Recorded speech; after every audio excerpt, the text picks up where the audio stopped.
BSc part second. अब आगे लेंगे संक्रमण तत्वों के गुण। संक्रमण तत्वों में सबसे पहले लेंगे 3D सीरीज। 3D सीरीज में 10 एलिमेंट है। Scandium, titanium, beryllium, chromium, manganese, ferrous, cobalt, निकल, कॉपर, जिंक। इन सब की अपन प्रॉपर्टीज, गुणधर्म के बारे में पढ़ेंगे। फर्स्ट लेते हैं इलेक्ट्रॉनिक विन्यास। किसी भी सीरीज का या ट्रांजिशन मेटल का जो कॉमन सामान्य इलेक्ट्रॉनिक विन्यास है वो है AR, यानी ये 18 इलेक्ट्रॉन हो गए। 3D 1 to 10, 4s 1 2।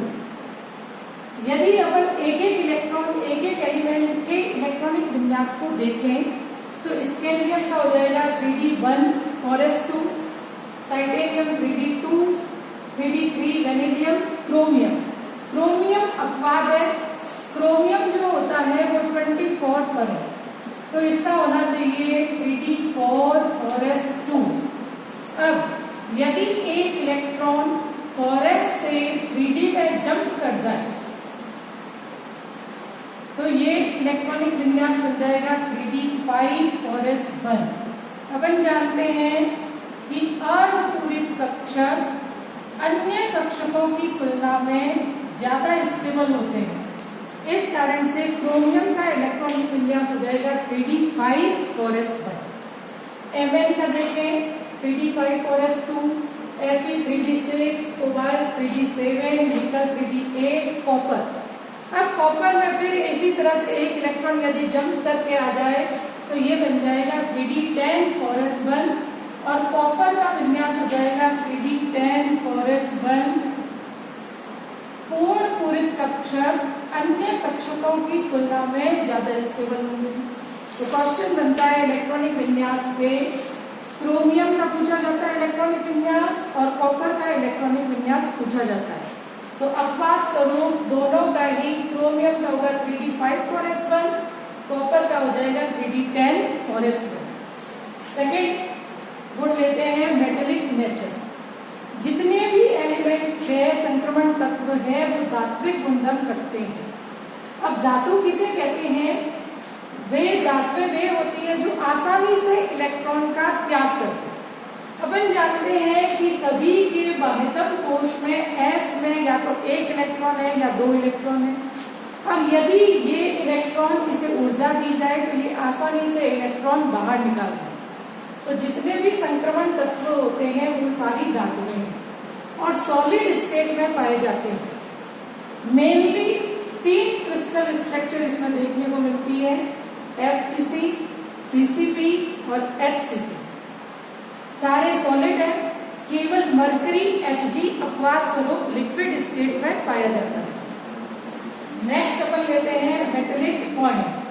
तो इनके जो, यदि ये धातुएं हैं और सॉलिड स्टेट में पाई जा रही है तो इनके मेल्टिंग पॉइंट भी हाई होंगे। इनके मेल्टिंग पॉइंट हाई होने का कारण है इनमें प्रबल धात्विक बंध उपस्थित होता है, जिसे तोड़ने के लिए ज्यादा एनर्जी देनी पड़ती है, और ज्यादा एनर्जी यदि दी जाए तो इनके मेल्टिंग पॉइंट उच्च हो जाएंगे। यदि अपन 3D सीरीज की बात करें तो स्कैंडियम से क्रोमियम तक जाने पर मेल्टिंग पॉइंट बढ़ता है।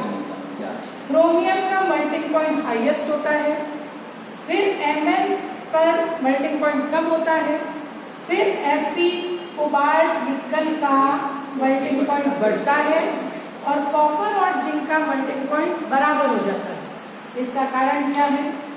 स्कैंडियम से क्रोमियम तक जाते हैं तो लगातार अयुग्मित इलेक्ट्रॉनों की संख्या बढ़ती है। क्रोमियम में अनपेयर इलेक्ट्रॉन सबसे ज्यादा होने के कारण से सबसे ज्यादा धात्विक बंध बन सकते हैं। फिर जैसे अपन Mn तक जाते हैं और Mn से लेकर Zn तक जाने पर धीरे धीरे अयुग्मित इलेक्ट्रॉनों की संख्या कम होती जाती है, जिससे धात्विक बंध की प्रबलता का मान भी कम हो जाता है और मेल्टिंग पॉइंट धीरे धीरे कम हो जाते हैं। नेक्स्ट कैरेक्टर लेते हैं एटॉमिक रेडियस। स्कैंडियम से क्रोमियम तक जाने पर परमाणविक त्रिज्या का मान घटता है।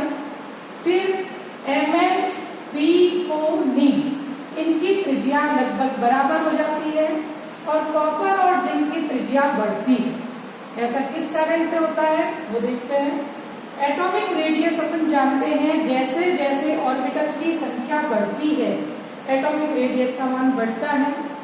शेल्डिंग इफेक्ट का मान जैसे जैसे बढ़ता है वैसे वैसे एटॉमिक रेडियस बढ़ती है और ENC प्रभावी नाभिकीय आवेश बढ़ने के कारण से परमाणविक त्रिज्या का मान कम हो जाता है। तो जब अगर स्कैंडियम से Zn तक जाते हैं तो इसे मेन दो कारक प्रभावित करते हैं। पहला है शेल्डिंग इफेक्ट और दूसरा है ENC। प्रभावी नाभिकीय आकर्षण बल बढ़ेगा तब तो परमाणविक त्रिज्या कम होगी और शेल्डिंग इफेक्ट का मान बढ़ेगा तो परमाणविक त्रिज्या का मान बढ़ेगा।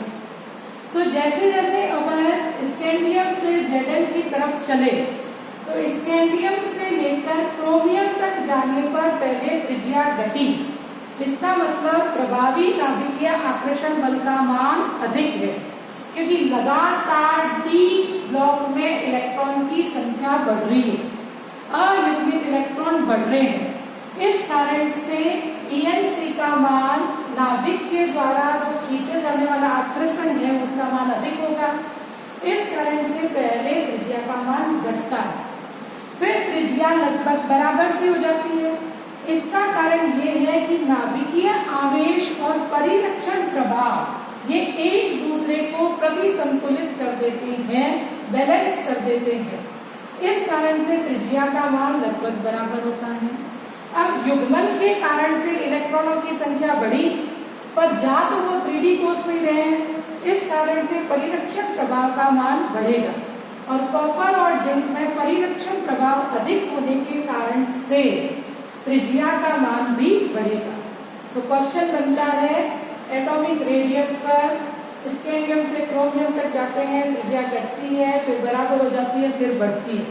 तो आंसर में पहले दोनों को एक्सप्लेन करना है, नाभिकीय आवेश क्या है, परिरक्षण प्रभाव क्या है, फिर आपको ये बताना है कि किसका मान किस समय अधिक होगा। नेक्स्ट पॉइंट, आयनन विभव। आयनन विभव किसे कहते हैं? किसी भी धात्विक परमाणु के बाह्यतम कोश में से इलेक्ट्रॉन निकालने के लिए जो ऊर्जा दी जाती है उसे आयनन विभव कहते हैं। धात्विक गैसीय धात्विक परमाणु को ऊर्जा दी, उसमें से एक इलेक्ट्रॉन बाहर निकला, ये धनायन में परिवर्तित हो जाएगा। फिर और ऊर्जा दी, इसे सेकेंड आयन कहते हैं, एक और इलेक्ट्रॉन निकल जाएगा। तो फर्स्ट आयनन विभव, सेकेंड आयनन विभव, थर्ड आयनन विभव में सबसे अधिक आयनन विभव थर्ड आयनन विभव होता है। क्वेश्चन बनता है क्रोमियम का सेकेंड आईपी वैनेडियम और Mn से अधिक होता है, क्यों? जब भी इस तरह के क्वेश्चन आते हैं अपने को उनका इलेक्ट्रॉनिक विन्यास लिखना है और फिर एक्सप्लेन करना है। तो वैनेडियम का इलेक्ट्रॉनिक विन्यास लिखा 3d3 4s2, chromium 3d5 4s1, Mn 3d5 4s2। जब फर्स्ट आईपी दिया तो विन्यास बना वैनेडियम का 3d3 4s1, 3d5 4s0, 3d5 4s1। जब इलेक्ट्रॉन निकलता है और स्थायी विन्यास ग्रहण कर लेता है तो आईपी का मान कम होता है। तो क्रोमियम में अपन ने देखा कि जब एक इलेक्ट्रॉन निकला तो ये बना 3d5 4s0, अर्धपूरित विन्यास बन गया। अर्धपूरित कक्षक अन्य कक्षकों की तुलना में अधिक स्थायी होंगे। अब सेकेंड आईपी के लिए जब एक इलेक्ट्रॉन से दूसरा इलेक्ट्रॉन निकालने के लिए एनर्जी देंगे तो अर्धपूरित कक्षक होने के कारण से ये स्थायी है, और यदि ये अस्थायी होना नहीं चाहता, अतः जब इलेक्ट्रॉन निकालने के लिए ऊर्जा दी जाएगी तो इस ऊर्जा का मान अपने को अधिक देना पड़ेगा। इस कारण से क्रोमियम की सेकेंड आईपी का मान वैनेडियम और Mn की तुलना में अधिक होता है।